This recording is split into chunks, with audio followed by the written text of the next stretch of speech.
Okay, if you watched that cleaning part, we got the whole cabinet cleaned up and polished away.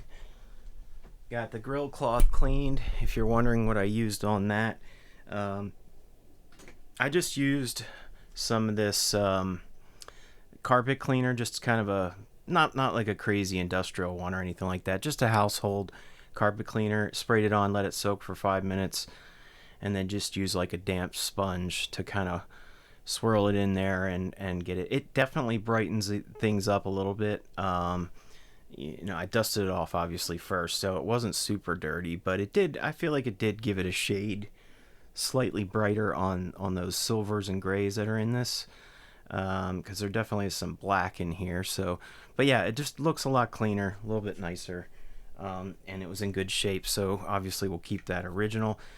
And now I'm about to assemble everything. I'm not sure if I'm going to take this thing back apart again after I assemble it, so I just wanted to show you that one more time before the reassembly. And I'll show you one new thing that I did off camera, which was build a safety guard here, basically a shield on our control panel. So the purpose of that is, well, there's really two purposes, but the main one is for protection. Once this thing goes inside of the cabinet, if someone reaches around behind here, which we're going to have to do to hold the bolts for the chassis mounting and all that, because it has these 4 on each side, or 2 on each side, 4 total, or checking a tube or whatever you're reaching for back there, you could potentially shock yourself with the exposed, at least on the one switch for the rectifier. The other switches should be safe, but in either case, very important. So I was going to mount it on the outside, but I just cut a piece and bent the sides, and I made sure, I did 2 things. I made sure, one, that it was wide enough so that it would support those switches, right? It's not pressed up directly against those switches. And 2, I put some insulation tape on the inside. That way, if it ever does somehow get pushed and happens to touch the tabs on the switches, it's not going to short anything out because it's insulated. But I don't think it would even. You'd have to really push it really hard to do that. And these are just 2 self-tapping screws to hold it in place, and so it's easy to get on and off. There's no bolt you have to hold on the inside, but it's on there good and secure. 1 screw on each side is plenty enough. It's really just to hold that. The second reason to do this too is for shielding. It provides a little bit of extra shielding around the circuitry, since all the rest of this is shielded, being inside of the cabinet. What I mean by shielded is just shielded from environmental radio frequencies, infrared or incandescent lighting, phone chargers, things like that can induce noise into the circuit. Being totally exposed can, it can pick up more, like an antenna does. It can pick up radio waves and things like that. CBs. You ever had your radio, hear your radio through your amp? It can be because of exposed wires and circuitry. So this doesn't fully enclose anything. I mean, you still have these jacks, but that's down inside the cabinet.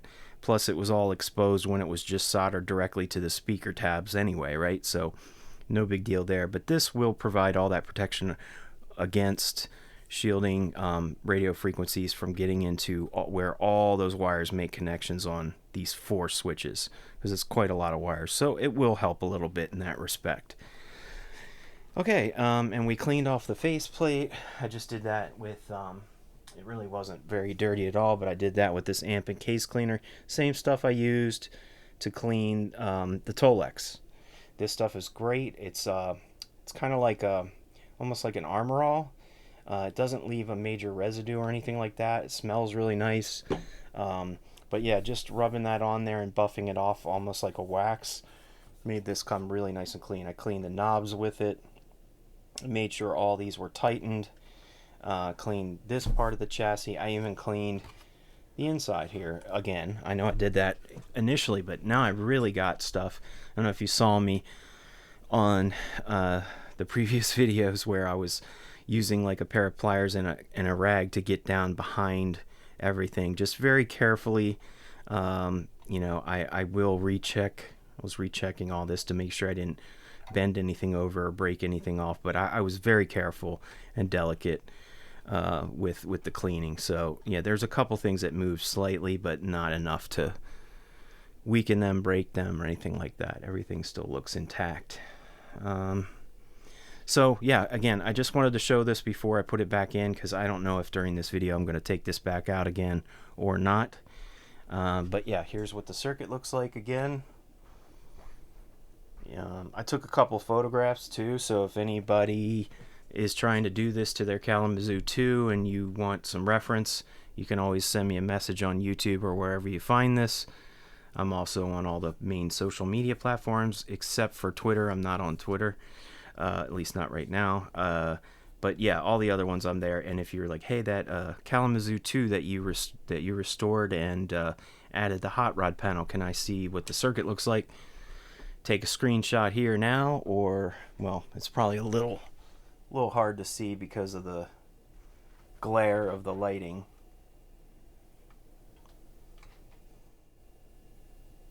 Or ask me and I'll see if I can send you a photograph. Okay, email you something if you need it. All right. So yeah, that's that. I'm gonna start putting everything back together. I'll just do that in time lapse so you don't have to sit through the whole thing. And then I'm gonna give it another test here, and probably check the bias while I'm at it again just to be sure. But the bias was good before. I did check it one time after replacing this resistor, and it's right around the same level, so we're good there.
Okay, I get to the last freaking screw, man.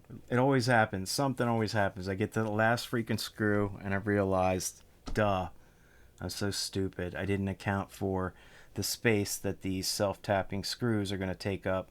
So now this screw doesn't line up with the hole I drilled to keep the panel in place.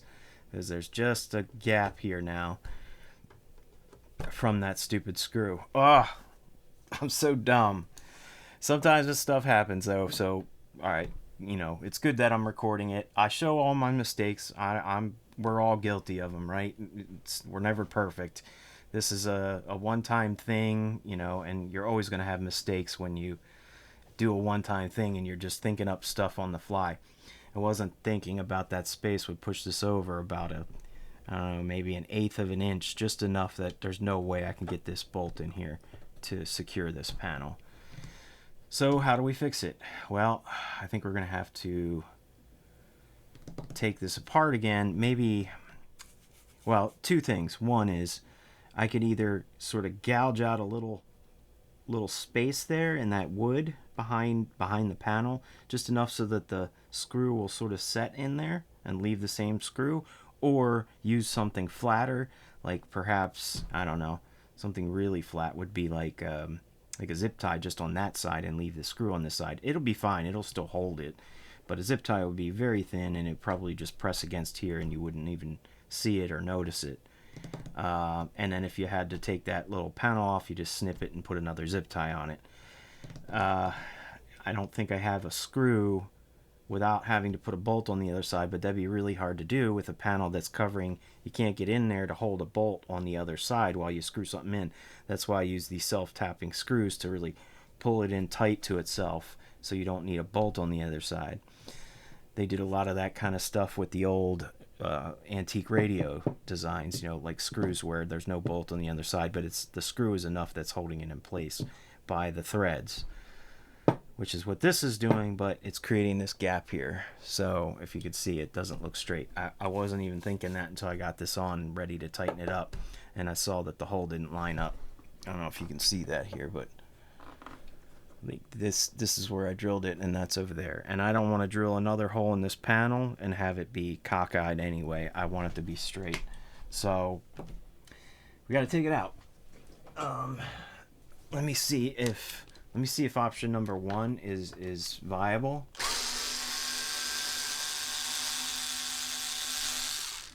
And what that is basically scraping away or cutting away just a little notch there for that screw to sit into. You wouldn't even see it because it would be on the inside. I wouldn't do it out here. I would do it on the inside of this little piece of wood here that you screw these panels to. I think that would be the cleanest. I mean, it would look the cleanest because then I could have it sit 100% flush. Let's see. Hold on. Let me just get this off.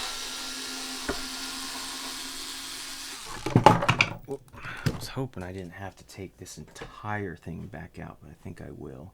Yeah, I'll have to take all these bolts out and get the chassis out again. Damn it. Hold on. This is nice though, right? This is it's basically like a little pancake. They call them like pancake jack because they're so thin. But I just basically soldered to the positive and negative terminals of this, insulated it, put some heat shrink on it, soldered it to that. It doesn't need to be longer than that. Plug it in, plug it out. That way, it's super easy. So I like that, but hold on. Let me see. Yeah, in order to get to that, I'd have to see. It would have to basically be like, let me mark it somehow, in case I do wind up cutting a little notch. You know what I'm saying? I would cut like a little, almost like a little U shape right there for that little screw head to sit into. And I don't have any other really thin flat screw heads with the same kind of threading that will hold it in place without a bolt on the other side. This is the only kind I have right now.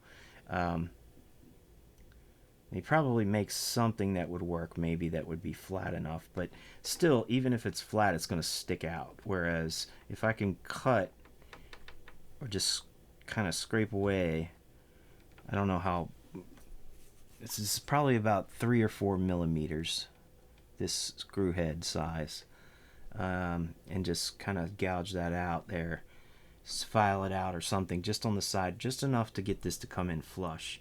I think that would work. But anyway, let me mark where it is. Let's see. So this is where it's supposed to be sitting. And I can see it right here. So the center of it would be...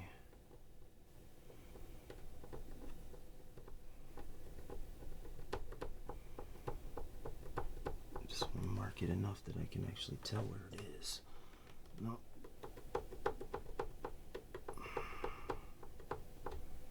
It'll have to be from top to bottom, somewhere around there, a little further down. I think that's enough for me to tell where it is when I get this out. All right, I'm going to stop the video so you don't have to watch me do all that, but I might try that route and then try to put this back together. Okay, I decided to try something. It's a little risky. I wouldn't recommend this. Don't be stupid like I am, but maybe it'll save me some time. I want to, what I thought was, this does have a little bit of bendiness to it, meaning I can wiggle it back and forth. That's the whole reason for this bolt, is to secure it and make it nice and sturdy. But I was thinking, if I got enough to bend it back, I could just make a little hole right here. So I just want to find a screw that's wide enough, I mean a bit, that's wide enough for that, the head of a screw, which I think this one is. And if I can get it, this is risky because I could mess up my panel. I'm gonna see. I'm basically trying to make a hole. I'm gonna drill basically like just a little hole for it to bend up and pop in the screw head. I don't know. If this looks too risky once I start spinning the drill, maybe I'll just take the whole thing apart and do it. But that's all I need. I just need a little space in this wood panel right here. Just a little bit for that screw head to sit into. So let me just I hope I don't screw this up. Okay. I just want to get my bit, make sure, get it straight so I can see where it's going to be. Okay, I see where I marked.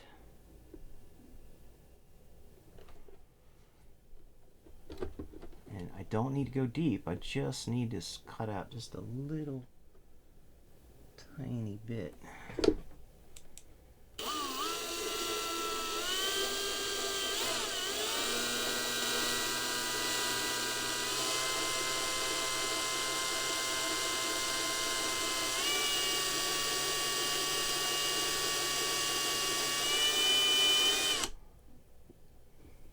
Okay, I just got the kind of the pilot section of this drill bit in there, but now I need to do like the bigger hole part.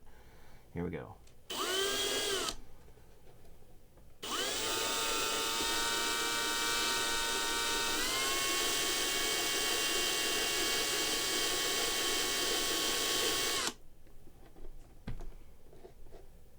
It's working, but I gotta go a little more, I can tell.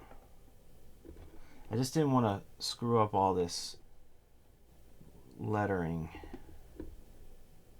Luckily it's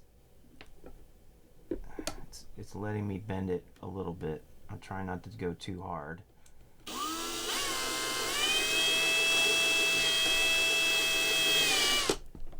That might be enough. I just want it kind of deep there. Let's see, let's cut this away.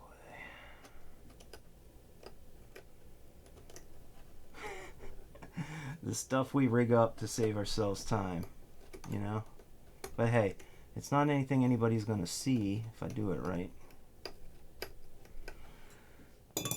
I need like this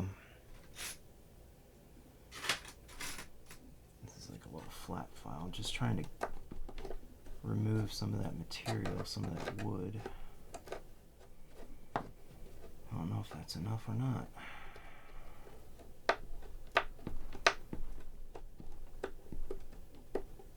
Yeah, I mean, it looks deep enough. There's just still a lot of pieces of wood in there. I'm gonna have to vacuum this out. Let's just see if does that fit? Oh yeah. Although, you know what? It does. Shit. It does push it up just a hair. Hold on a sec. Let me just do it like this. The screw head does fit in there. I'm almost wondering if I made it just a tiny bit too high. And if I did, then this isn't going to line up anymore. Let's see. So if I pull it in and push it over so that it's flush, can I get this bolt in there that I was using?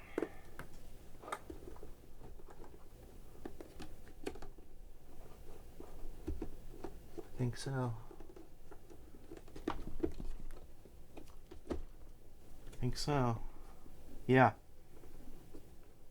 Sweet. All right. See what I did there?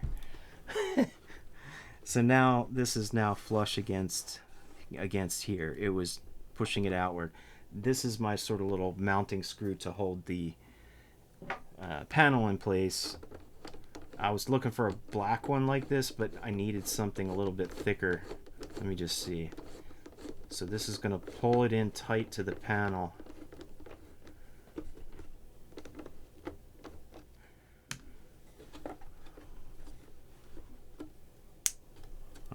That's what we wanted. I think that's going to do it. Let's see. Yeah. Yep. All right, crisis averted without me having to take everything apart again. I'm probably going to wind up having to take something apart to test or take photos of or something at some point, but for today, I just wanted to clean it, wrap this up, put it back together, jam on it a little bit, make sure everything's working as intended. When everything is completely put back together, listen for any rattles, because when you're dealing with a combo amp, especially if you build your own combo amp, things can tend to rattle. Meaning, like, it's got a speaker in there, and that speaker is pushing air, and you have little things that can bounce around or whatever, or something, a screw's not tight on the baffle or something, and when you crank the amp up, you might start to hear a rattle, or this panel now could rattle or something. But that's why I wanted to assemble everything with all the screws, with all the pieces, with all the parts, and make sure that I'm not getting any strange sounds, rattles, whatever. All the tubes are reinstalled. Alright, so I just wanted to check that. Okay, so we're back in business here. Let me just finish this, and we'll get a good look at this thing bolted back together, and take a look at the front of it now too, now that the front of it, everything's been cleaned, all the knobs, the faceplate, the grill cloth, the Tolex has been cleaned. Alright, cool. I'm going to use this will save me a little time.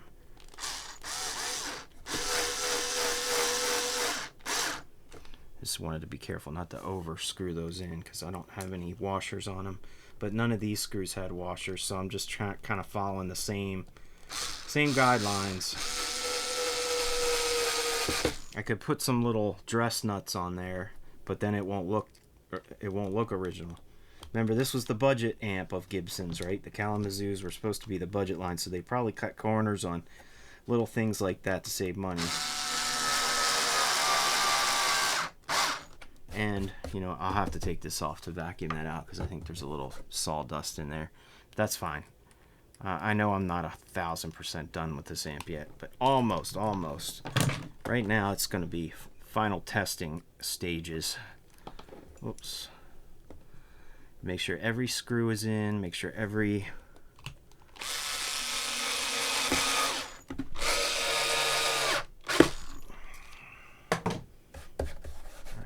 part is in place. And also, from cleaning, I could have knocked something loose, so I may have to retest this anyway. All right, let's just take a look at it from a few feet back here for you. Oh, sorry, that's my mic. Sorry about the lighting. It's kind of a weird time of day where the sun's not directly coming in my window, but it's enough backlight that it makes a lot of shadows on everything. Let's see. Maybe if I do this. There you go. Alright, so now you can see what this thing looks like. Yeah, I mean, everything looks nice and clean. Yeah, this Tolex does look a little darker than this. But the pattern's not awfully different. It's pretty close. It's pretty decent. Just make sure that's tight. Yeah, I mean, this feels nice and solid. It's flush against there. That I didn't have to mess with the screw on the other side. I just left it. It's just got a little tiny hole it can pop into. Perfect. That works for me. And that'll also secure it too from rattling. You know, it's this and it's inside of the joint there, so maybe that's for the better anyway. All right, let's take a look at the front of this.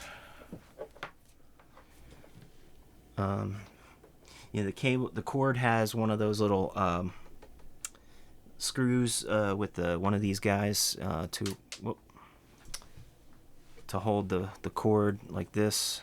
I thought I lost it, so I was getting a new one out when I was putting this back together, but I found it. It was at the end of the cord. But yeah, this cord looks pretty new. Normally I would clean this cord up as well. It's the only thing I hadn't cleaned, and you can just use that amp cleaner and just wipe off any dust. Like I said, full restoration, everything gets cleaned. So yeah, if I just, this is still wet from that stuff. If I just go through like this and just clean power cord. Power cords get really dirty because people step on them and they're on the floor or the basement or the garage or the wherever. So, all right, that looks nice and clean. And here we go, 360. Nice and shiny. Ooh, look at that. Look at that, man. I love when it looks like it's almost brand new. I mean, yeah, there's a couple little dings in the Tolex here and there. It's not perfect. It's got a little tiny bit of patina for its, 60 years old though, man. I mean, it's just amazing. Sometimes I like to cut little loose threads. I was doing that along, if you watched any of those time-lapse videos when I was cleaning, the grill cloth had a lot of like loose ends. And this part of the Tolex looks like it's coming up, so I may... Did somebody sew that? No. It just got frayed a little bit right here.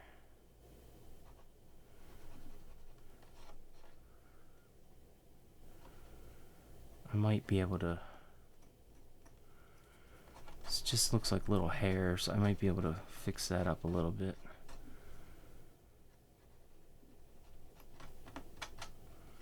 I was giving it a little haircut here, a little thread haircut. There we go, just so that they're not loose and you can yank on them. There's a little one right here. Come on. Alright, I don't want to mess with that anymore. Sometimes when you have bare wood showing, like this little tip of this corner, you can just take a black marker. It makes it this corner here. So we see the little brown wood.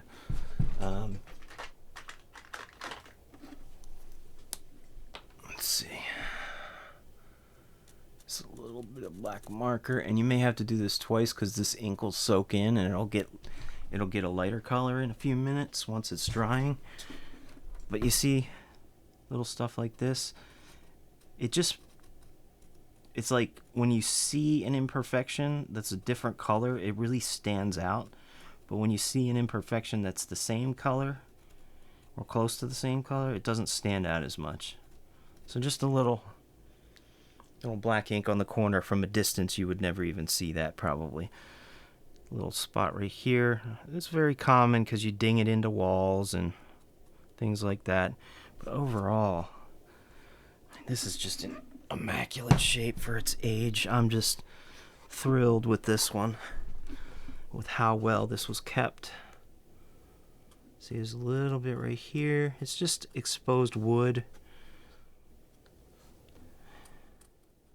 just from being dinged. No biggie. But when you do this, like I said, from a distance, if you were playing up on stage, with stage lighting and whatnot, no one would ever even see this. They'd think this is like perfect, this amp.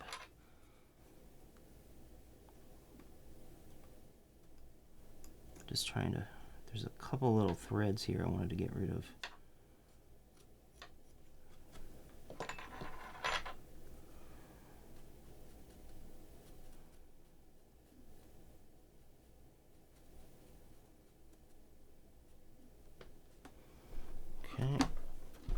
this guy here, see this?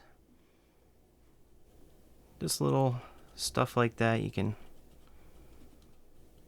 hit it with a little marker.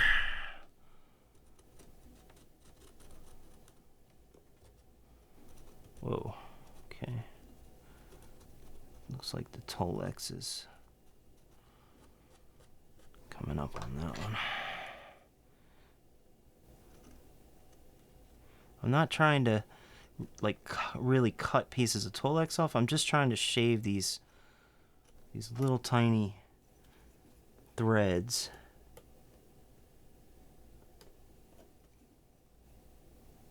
This makes the whole thing look nice and sharp. All right. Okay. I'm just going around inspecting. A little tiny piece of wood here. Actually, it looks like somebody did put marker right here because there's like a whole corner missing of Tolex right here. So I'm just going to go back over that corner. Yeah. There's a couple spots I see on the top that I could hit too, but I think there's one more corner here, down here. Yeah, it's like all the corners took a little banging over the years, but really not bad at all. And this isn't the thickest Tolex.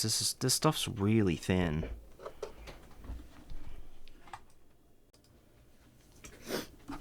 Yeah. All right. I think that's good. Just a couple little spots up top here.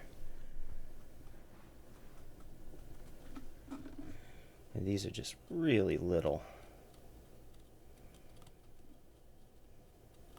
Always good to have your Sharpies around. A good black Sharpie will cover up a lot of stuff.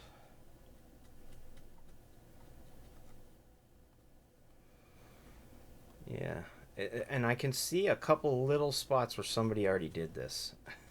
I can tell because it's missing Tolex and it's like someone went over and did this. So somebody really took good care of this. I don't know if it was Mark, the guy I purchased it from. He kept really good care of his stuff.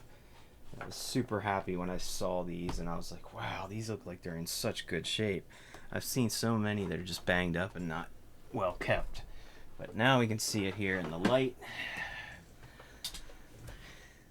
I mean, look at that thing shining. How killer is that? Let's see if...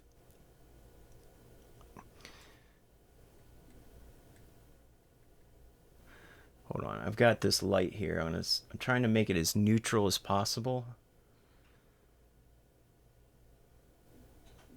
Maybe that.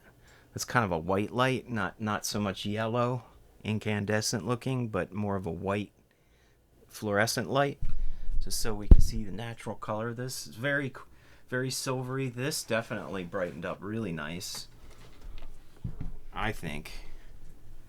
You can't see, it's a shadow there. Give me a sec. But yeah, I mean, in a brighter lit scenario, I mean, it's very shiny, very silvery.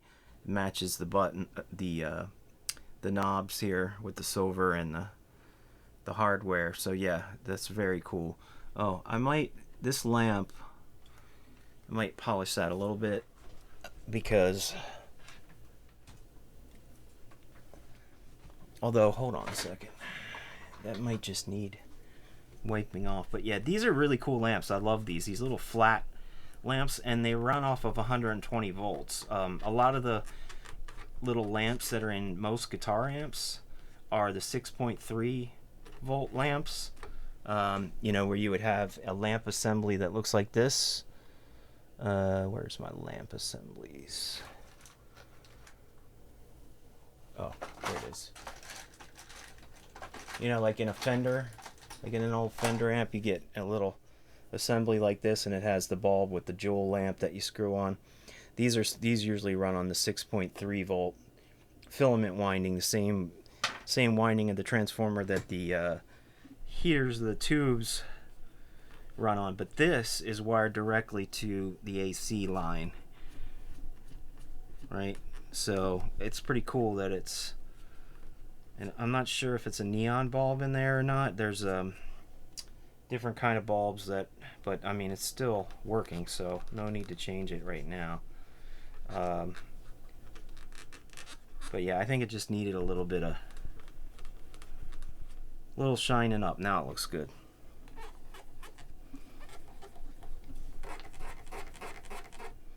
The inside of these knobs, I cleaned the heck out of them, but they still in these corners. There we go. Yeah, man, that's, oh, it's like Christmas 1964.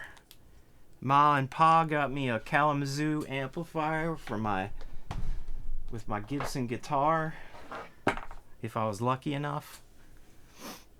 Somebody got this for something. Could have been a holiday, birthday. Could have been just somebody went out because they were a musician and bought it. But I'd love to know the history. But I don't know anything beyond the previous owner. So, very cool. I'm going to give it a try. I hope it doesn't blow up. Power on. Pilot light on. Let's turn the tone up. Volume up. Just give it a quick little test real quick just to make sure that it's all working.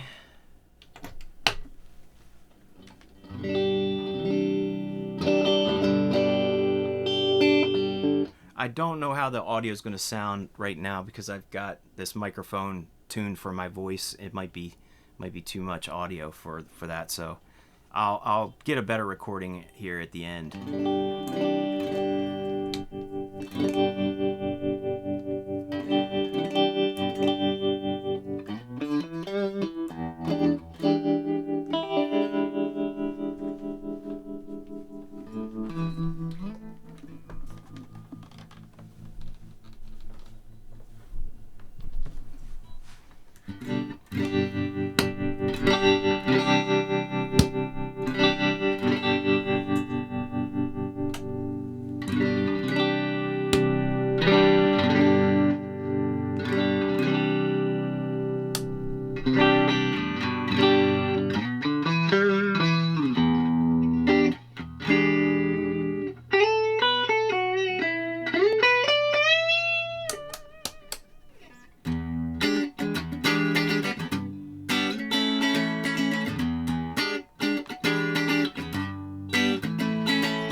Excellent. Okay, so as we're nearing the end of this Kalamazoo restoration video, I wanted to just take a second here to show you that this amp, if you weren't aware, I talked about it a little bit in this video, has a brother amp. At least I'm calling them brother and sister for now, since I have one of each in my possession at the moment. We have the Kalamazoo 2, which I think is the sister, or I'm just saying that. It's not really. I'm just coining it a phrase myself, to the Gibson Skylark, which was roughly around the same year, 1964. So you had the higher line, a little bit more wattage, probably slightly better, you know, it had more tubes in it. It had didn't necessarily really have more options. Actually had one less option than this, or at least this particular one does. There's a couple different Skylarks. So but I restored this one on another video, so if you go to my channel and you're interested in another full restoration, matter of fact, that one might even possibly be longer than this one. I haven't edited this video yet, so as I'm speaking here, so I don't know how long this one wind up being or how many parts it may have, but this Gibson one had 2 video parts, and I did a lot more, like showing some of the labeling stuff and showing how I actually clean stuff and talking it through and things like that. So a few extra things that I cut out of this video that this may have if you're really interested in getting into this kind of work and seeing how I did everything. But yeah, just wanted to show you that both of these I added the control panel. So the whole purpose of this little control panel is to add more functionality to both of these amps without changing the originality. Being able to play these amps 100% stock, you know, without messing anything up, play them stock. But, you know, if I want these extra features, or, you know, it makes it better for me musically, I might use them more. I might use them in a recording situation, whereas I wouldn't have before, or maybe in a live situation, whereas maybe it didn't have enough features for me to take it on a live gig. So that's the kind of thing that I was trying to do. And putting it on the back is just such a low invasive way of adding features like this. That way I didn't drill anything in the faceplate, I didn't change or add knobs, even though there was room if I wanted to do that. I'm not messing up the amp's originality. And the other thing is, hey, if somebody buys this, they don't like these features, they want to take it out, both of them are very easily reversible. I mean, it could be done in probably a half an hour to an hour at the most, probably, for a tech that knows what they're doing. Just look at the original schematic, cut out unscrew these panels, take a couple wires, reattach a few things, and they're back to stock. So I mean, it's not like it's not super easy, and I wouldn't recommend it to someone who's never worked on, you know, amps that guitar amps, because there are high voltages involved and you could shock yourself. So they are very dangerous. I wouldn't recommend it to anybody. But if you bought this and you didn't know how to do this stuff and you took it to an amp tech, you say, hey, can you take this panel off, put it back to original? It's supposed to be pretty easy, you know, hours worth of work at the most. You know, the way it's been done is very respectful to the originality. That way, you know, you just reconnect a few things and take that out. So yeah, you could do that. But I don't see now why anybody would want to do that, because we just added something to it. You know, it's almost like having a couple extra effects pedals, or so to speak, to make my amp sound different. But now I have it built into the amp, right? And the other nice feature is not having the speakers soldered directly to the output transformer, which is exactly what it was like before for both of these. That's nice too, because then you have an option to hook it up to another cab. Maybe you want to use a 4x12 cab instead of the internal speaker at a gig. Hey, you could do that as long as you're matching the ohms properly. Both of these amps run 8 ohms basically, so you want to make sure that if you run one cab, it just has to be an 8 ohm cab. You could run a 16 ohm cab, that would be safe to do. It's called a safe mismatch. 16 ohm cabs on each of these, just one single 16 ohm cab would be fine. Now you're not going to get quite as much power and volume out of it if you do that, because the 16 ohms is more resistance than 8 ohms, right? It's twice the resistance. Doesn't mean the volume will cut in half, but it will be a slight less, a bit of, you know, maybe 20% volume cut or something, overall volume cut, if you run 16. But if you had two 16 ohm cabs together plugged in both at the same time, would equal 8 ohms, which is exactly what this one speaker is rated for, and what each of these transformers, output transformers, are designed for, 8 ohms. So two 16 ohm cabs would be perfect. That would be 8 ohms, full volume, the amp is happy, and you got, you know, whether you're using two 12s or four 12 cabinets or single 12-inch cabinets, you could have potentially running like 8 speakers off of this thing, and it would sound freaking awesome.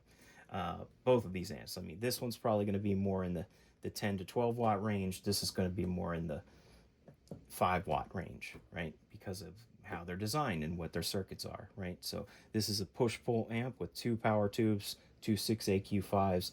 This one's got the one 6BQ5, which is the same thing as an EL84 power tube, single Class A amp.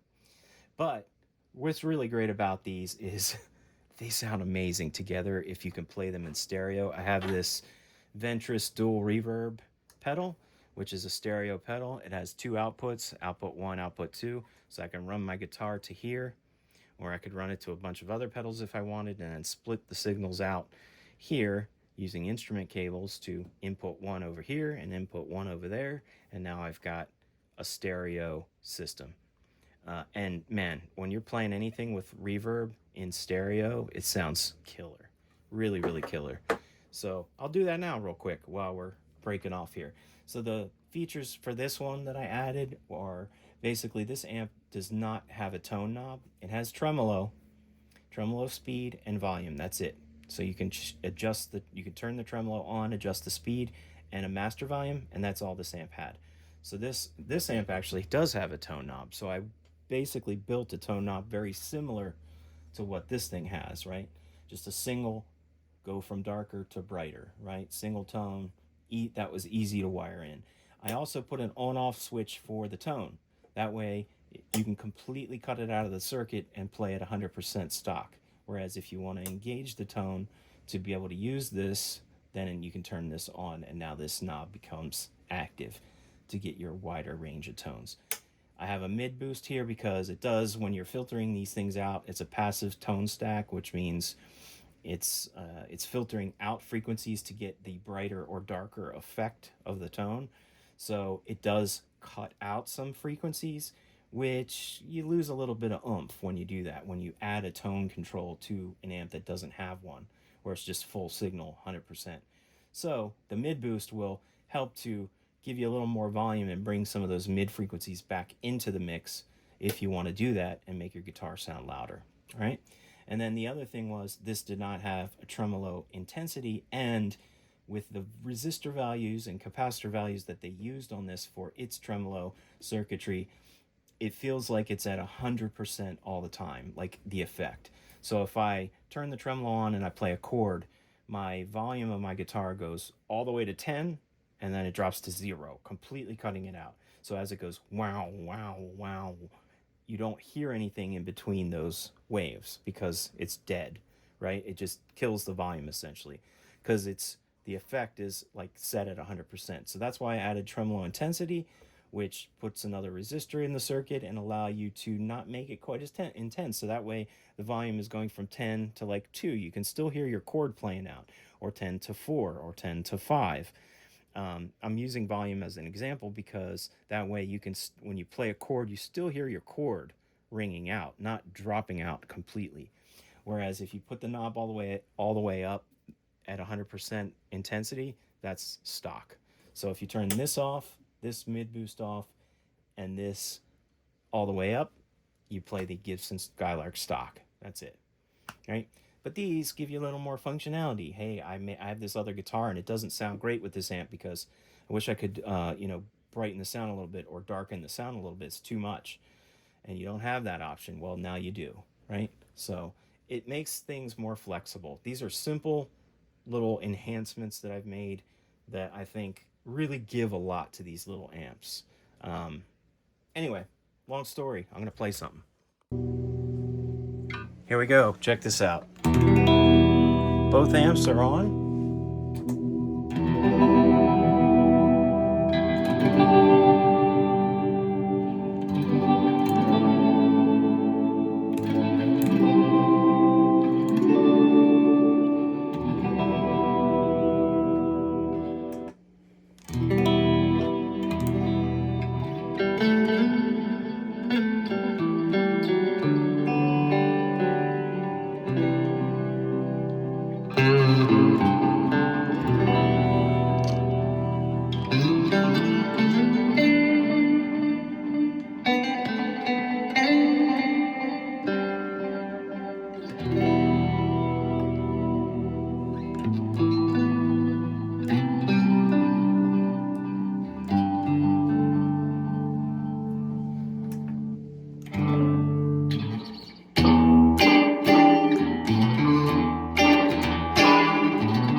Very cool. Got a lot of different effects on this pedal, but I can adjust them all too, but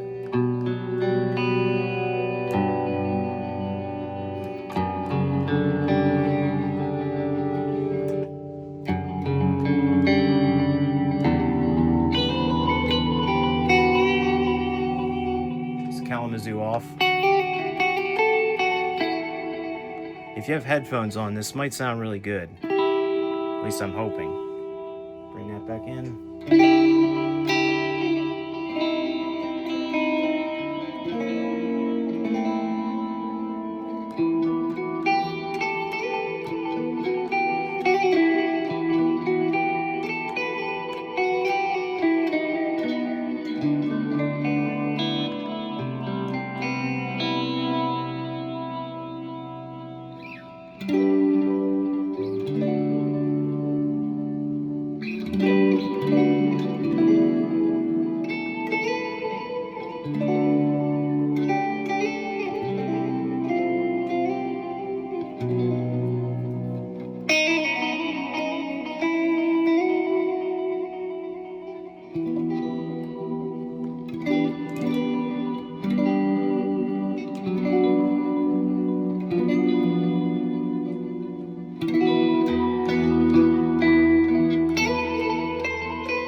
Tremolo of each of these on just to see what it sounds like.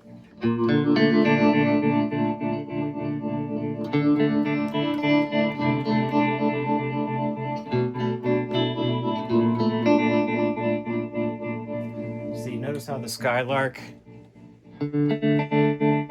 see how it drops out to 0?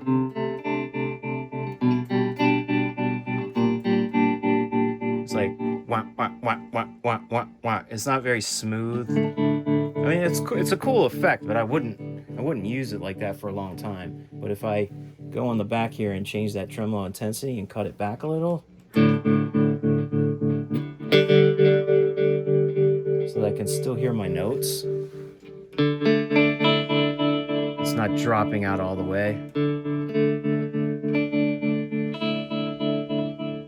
You hear the difference? Let me turn it all the way up again. That's just the way it's stock.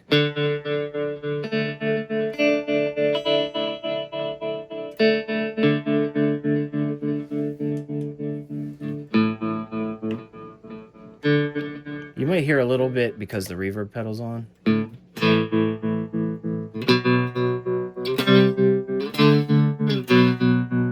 But yeah, let's cut that back a little. Now my notes, still you can hear it underneath, ringing out underneath of the effect.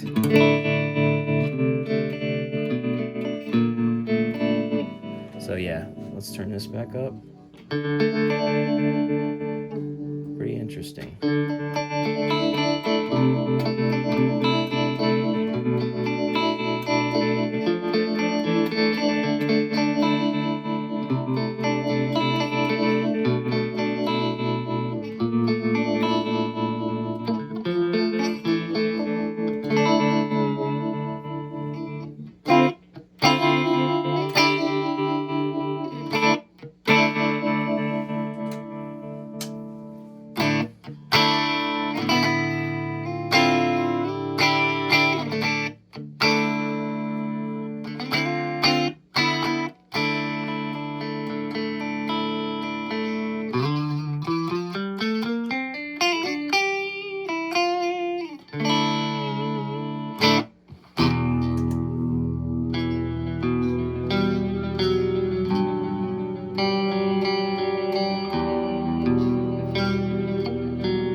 Oh man, I could play with these 2 amps all day long. Just so amazing sounding. Especially together in stereo, it's like, wow. And I don't even have these up very loud. Or any of the features I added engaged.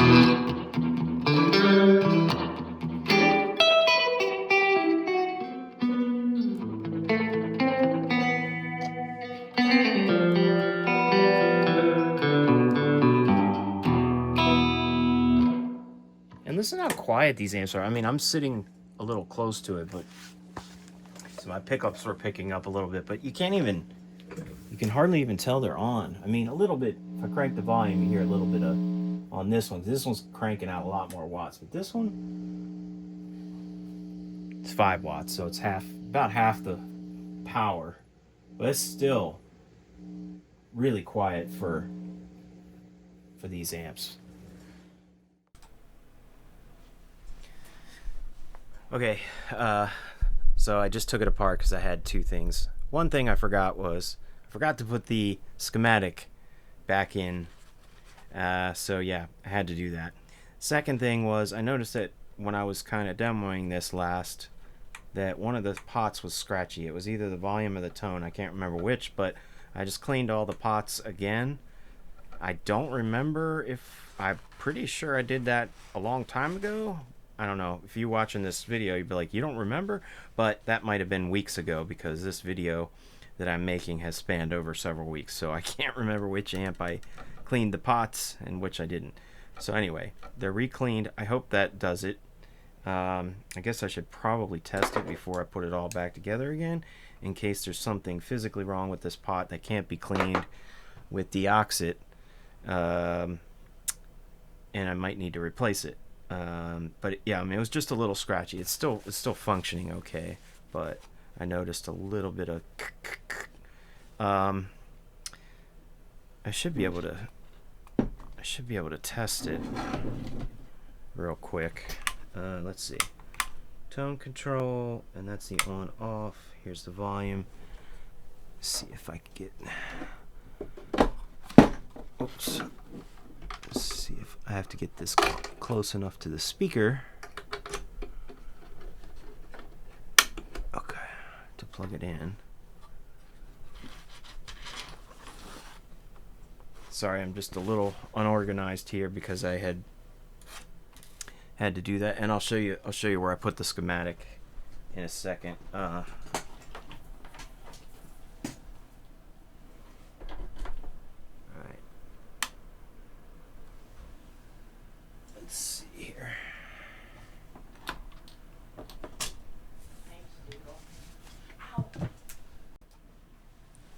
Sorry, I had to stop the video because I forgot that I took some of the tubes out. Oh, shit.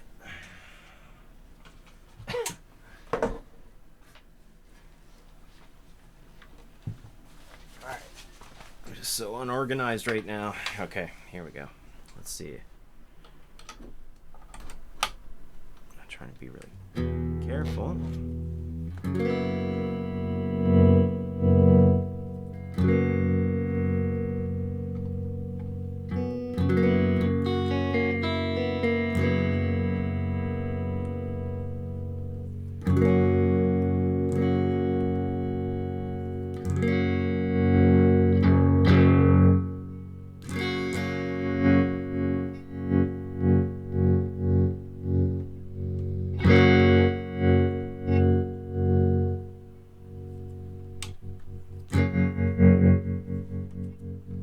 Okay, I think it works.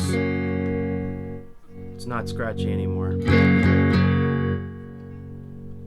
Alright, cool. Now I can reassemble it. Before I do, though, I'll show you real quick.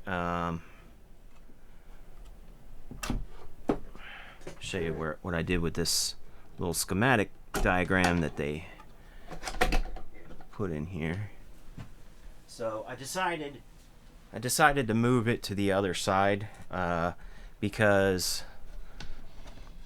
it was on this side, on the right side when you're looking at the back, but now I have that control panel there, so you really can't see it. I mean, technically you'd have to take the whole amp apart anyway if you're going to do anything to it or troubleshoot it, you know, so you'd have to pull out the chassis and then you'd be able to see it. But I just thought it's nice if somebody needed to reference it for some reason. I put it on that side. So remember, I took it out to clean it. I was going to cover it in plastic, but it was only a couple of staples and I just restapled it in there. So at least it's there and you'll be able to see it actually if, you know, if you're actually want to look in there without taking everything apart. So it's visible now. Cool. So yeah, I think we're good to go. I will reinstall everything and probably not film all this because you've seen most of it already, but unless you skipped around, but that's totally cool.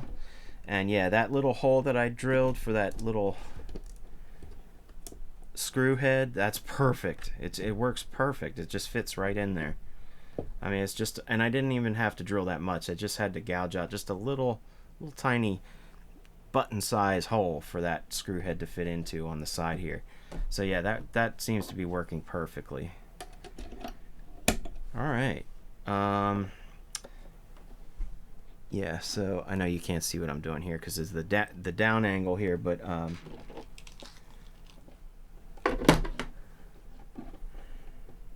just get the screw for the cable. Oh, where are you? Where are you, buddy? I think I should probably do this manually. I just want to anchor that in place so that this doesn't fall out anymore. And then I can get the chassis. Yeah, that's going to take a little bit of time to do the chassis. I feel like the better way to install the chassis, because it has these 4 mounting screws.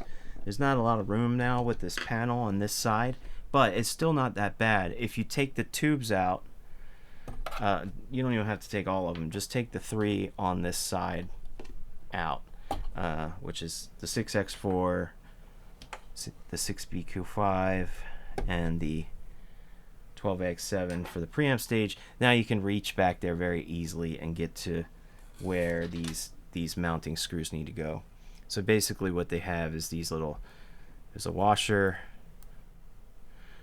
you push the chassis all the way to the front, and there's a couple of holes. So there's, you know what, before I go sticking my hands in there anymore, I just want to make sure there's not high voltage stuck on this. I don't think there is, because it seems to drain down to about 10 or 15 volts. Oh, 20 volts. So yeah, I mean, that's not going to give me that much of a shock, but I should be able to discharge. I mean, it's only 20 volts, so I'm not that worried, but yeah, not even a spark there. I don't recommend doing that, especially if it's high voltage. I would have definitely discharged it through a resistor, but yeah, now we're down to a single volt. That way if I'm sticking my hands in there and it is unplugged, make sure it's unplugged, I'm not going to get shocked by anything. Yeah, so this is the tricky one here, because it's in the back. Oh, I gotta find it. It's actually not that far in the back. There we go. You put the bolt down in there. It's about 3 inches from where the first one is, which, You can see the first one's right here, and this one goes right here. And I got a little cut there because when I was trying to staple the schematic in there, the screws poking out that hold the whole baffle on were really sharp, and I scraped against it. So yeah, I always get a little bloodied up. If I don't get just a little bloodied up for every amp, then that's not a good project. You gotta shed a little blood for success, right? All right.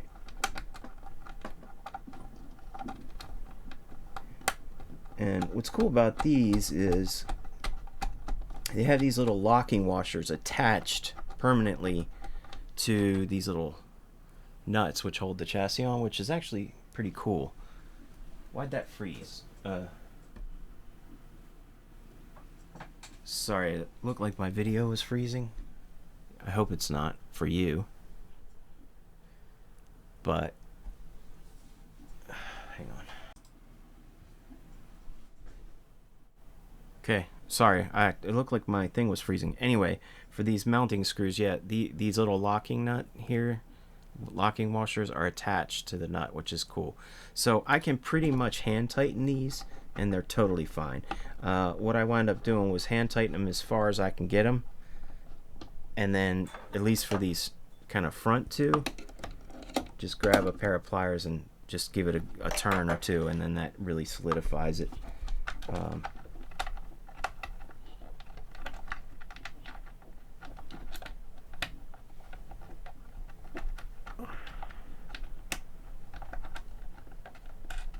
There we go. Yeah, it's really not that hard. Alright, welcome to the end of this video. If you stuck in there and watched all of it, thank you so much. I put a lot of time into these videos. Maybe not as much time as editing as I'd like to, but editing takes forever, so I don't edit a lot of stuff out.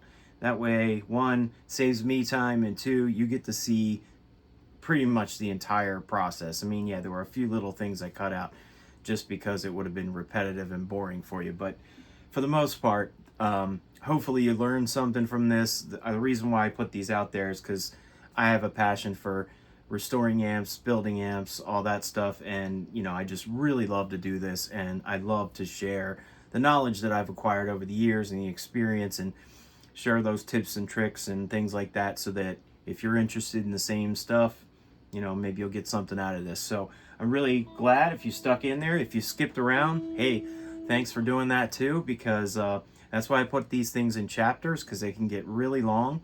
But yeah, we're finished up with this. I'm super happy.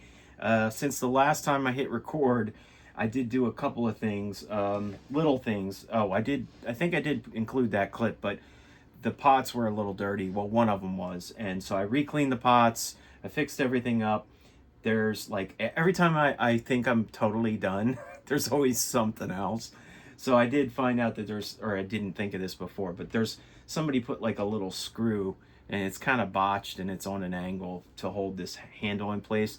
But I think I'm gonna put like an actual real, like what do you call it, basically a screw with like one of those little 4 claw things that you screw it into, and it brings it into the wood to make it more secure. It must have just lost that or something, so I'll probably open it back up just to put that on. But yeah, I'm real happy with the way this turned out. It sounds amazing. I mean, such a sleeper amp. I think that Gibson designed some really incredible sounding amps that I feel like don't get enough recognition when you have the big guys like Fender and Marshall and Orange and High Watt and all these other, you know, amp companies. Don't get me wrong, all of their amps, almost all of them are incredible as well. But Gibson just doesn't feel like it has the same popularity. And for what they designed, I think they sound great, and in some cases better than some of the other amps that I've tried. So, you know, just depending on what style you're going for, but you can't beat these clean sounds. The way they designed their preamps, the way they did all their power handling and all that, very vintagey sounding. But again, with this guy, we gave it a option to have a facelift so that we could boost the heck out of it and really make it a cool sounding hot rod. And to me, I was just playing this through my computer and then switched to the speaker. I think when I hot rod it, when I hit those switches up that I added in the back, I think it really sounds better with the original speaker. When you can really crank this amp, and you can crank a 5-watt amp and not blow the house down. I mean, it's loud for 5 watts, but it's not gonna, you know, it's not gonna blow your eardrums out or anything. So you can crank this guy and just really wail on it. And man, oh, it's just, I'm loving it. So let's just give it one more listen. I mean, it's just so good, quiet. Tone control. I think this is such a great sweep.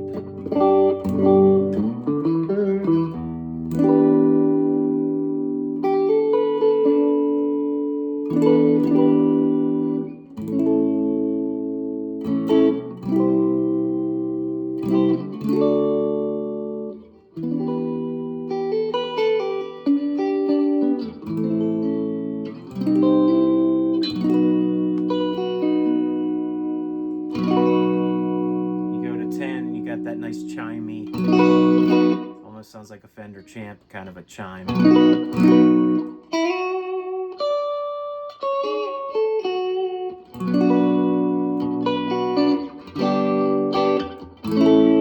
But it's not overly done. There's no real ice picky highs going on, so I love it. It's just such a natural, good sweep of tones. I find that I'm setting it around 6 or 7 for my own tastes most of the time, unless I was playing more jazzy stuff and you wanted a little darker.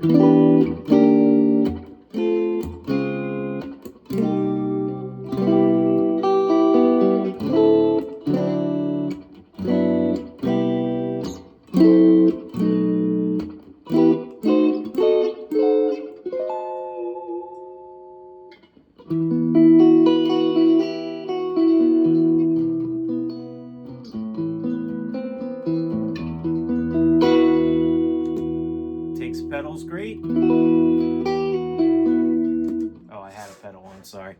I had that little bit of reverb pedal. But yeah, I mean, put some modulation on it, and it just sounds massive.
Really nice, natural sounding tremolo.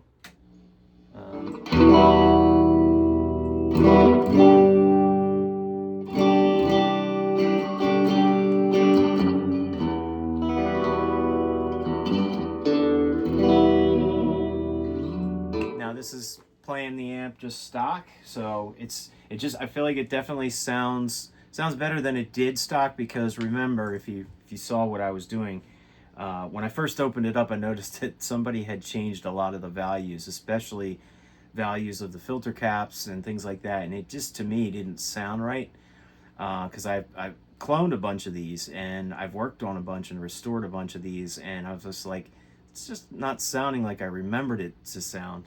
And I think it made it sound worse. I think what they were trying to do is maybe they were trying to hot rod it, whoever changed the caps, and maybe they weren't doing it just as a cap job because the caps had gotten to the end of their life. You know, every 10 to 15 years or so you should replace these electrolytic caps, but I think maybe they were trying to add higher capacitance, you know, 50 UF caps. They had 350 UF caps, I think, whereas the stocks capacitors are 20 and 210s. So yeah, it was kind of interesting. That's not going to make it sound more hot rodded. In fact, I think it made it sound a little flubbier. And I don't think that the amp liked it very much. I think that was too much capacitance because I was seeing some sparks arcing across the terminals of one of the tubes. So yeah, something was off there. But anyway, we got all those replaced with really nice high quality F and T caps. So the circuit is back to original. Oh yeah, and there was one other, I want to say it was a 10 or 15 picofarad cap that maybe they're trying to do to brighten the sound a little bit, but when I took it off, it wasn't even really that effective in that case. So I think we have a much better way now of making this sound hot rodded. So let's do that. Okay, no pedal. So in order to hot rod it, you do have to crank it up, right? That's where you get your gain. And I find that instead of going to 10, which I had been kind of doing throughout a lot of the video as I was testing these things, I feel like if I back it off a little bit and go to 8, I still get just as much gain, but not quite as much, almost like this overdriven, like too far overdriven. Like it almost gets a little noisy, but it stays really nice and crisp with high gain if you just back it off to about 8 with these settings that I have. So that's on 10. If I back it off to 8,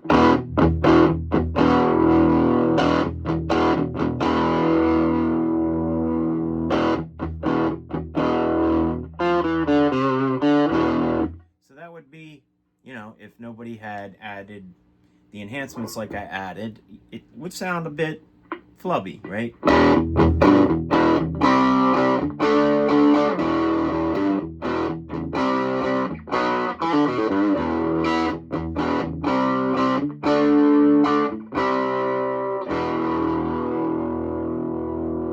Let's turn the tone up a bit.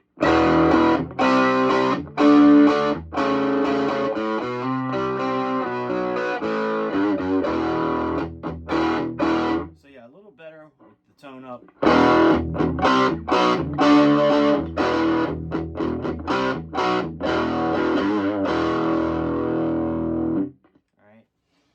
Back over here to our control panel, and I'll flip this around so you can hear it better with the front of the speaker instead of the back of the speaker. But we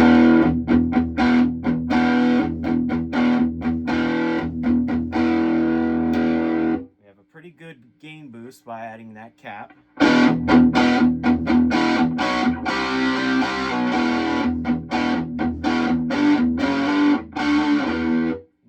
The voice control, so we cut out some of those flubby bass notes and just make the mids and the highs come through.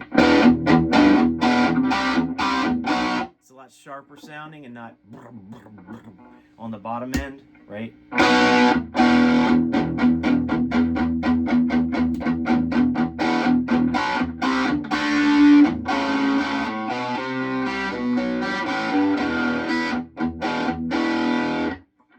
That sounds pretty darn good right there. Then we got this tight versus loose mode, which again, tight is adding that capacitor, 100 UF capacitor, as a stability cap around the bias resistor, because it's cathode bias, so there's one resistor setting the bias for the 6BQ5 power tube.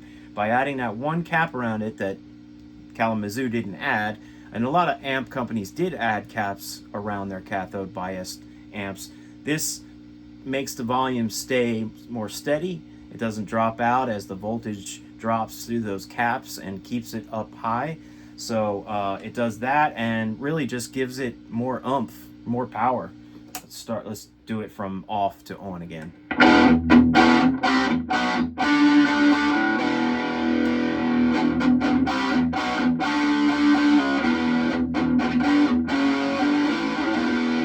then we added the diode versus rectifier, diode versus tube rectifier switch. So right now it's being powered or rectified by the 6x4 built-in tube rectifier, right? So that's changing the AC to the DC for all the components to use. And by adding that switch, now we can switch it to solid state diodes, which give it about another, what do we say, about 30 volts of power overall in the B+ voltage for the entire amp. And its response gets even tighter. So that really makes it sound good for high gain type applications and settings. Let's do that. Do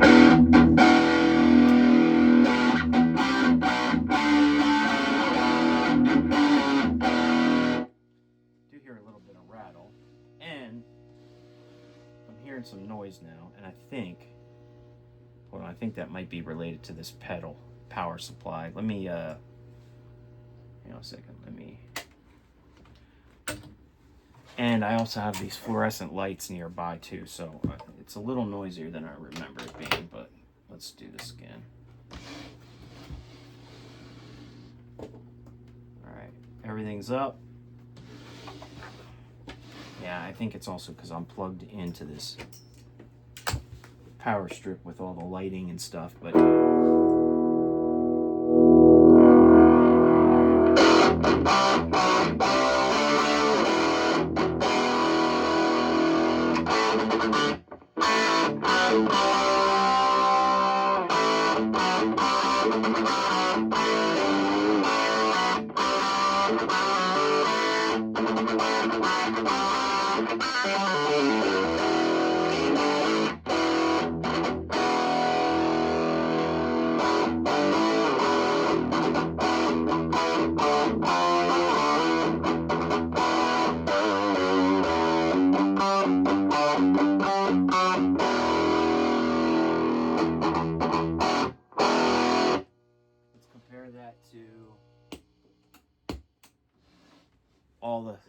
all the enhancement settings down.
Sitting right next to it, it is quite loud.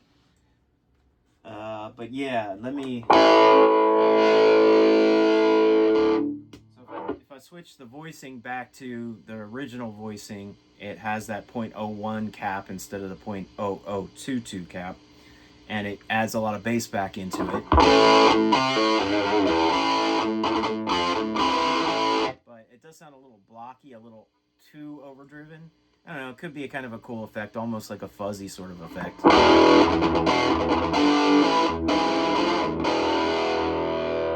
if we cut back the master a little.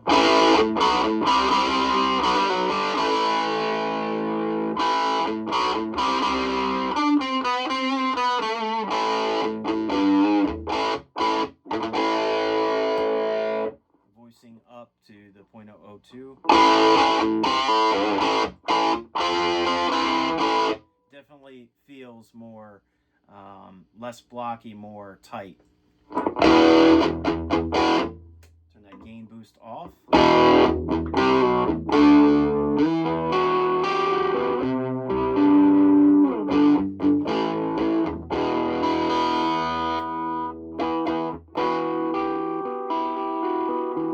Turned off the bias boost capacitor. Sorry, bias stability capacitor.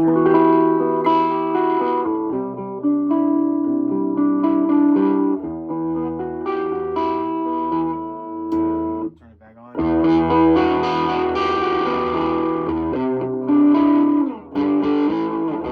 Definitely feels like the volume went up like another, like 3 notches, like from 10 to 11, 12, 13, you know, or whatever it's on now. 6 to 9, right?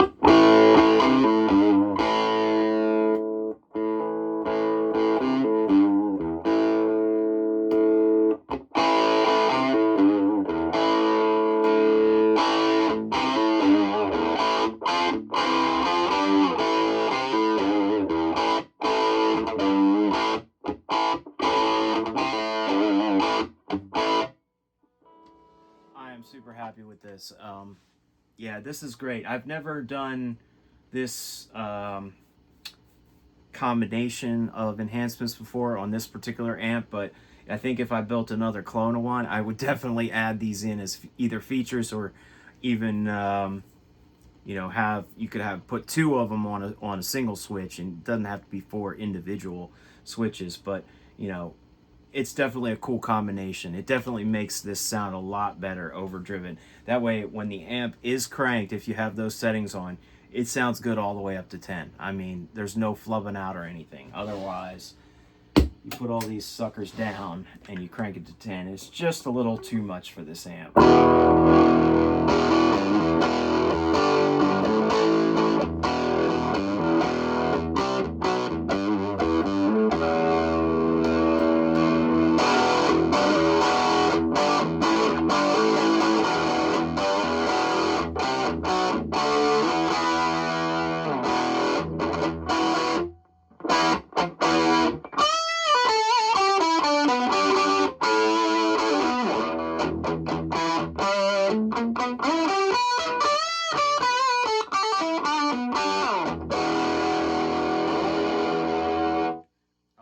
Happy with this.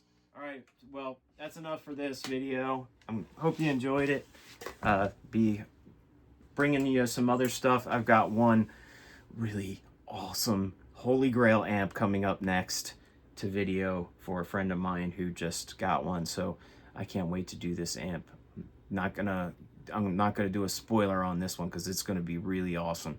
So if you subscribe to my channel and want to check that out, it's a Holy Grail amp, let me tell you that. And we're gonna get that sucker restored and working great. No mods to that guy. We're gonna do as original as we possibly can. It looks like it's been modded with one little mod that I think will probably wind up reversing or making it better. So we'll see.